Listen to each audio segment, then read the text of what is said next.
વૈષ્ણવ દેવી circle, ગોતા, જગતપુર અને Godrej garden બાજુ જતા હોય ને તો કદાચ કોર્પોરેટનું કંઈક કામ હોય કે તમારે કોઈ બિઝનેસ વોક કરવો હોય તો જુઓ હોટલ ગ્રીન સ્ટે. ચાલો હું બતાવું. એટલી સરસ હોટલ હે, એક તો 24 કલાક 24 અવર્સ રૂમ સર્વિસ, એસી, ગીઝર. જો કેટલા સરસ રૂમ છે.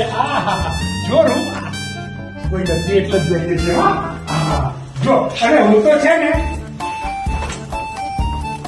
મારા શોખ ખબર છે ને, પ્રાઇવસી હોય ને એવી જગ્યા ઉપર આવું છું. આ મારો રૂમ. તમારે પણ આવી કઈક જરૂર હોય તો હોટલ ગ્રીન સ્ટે.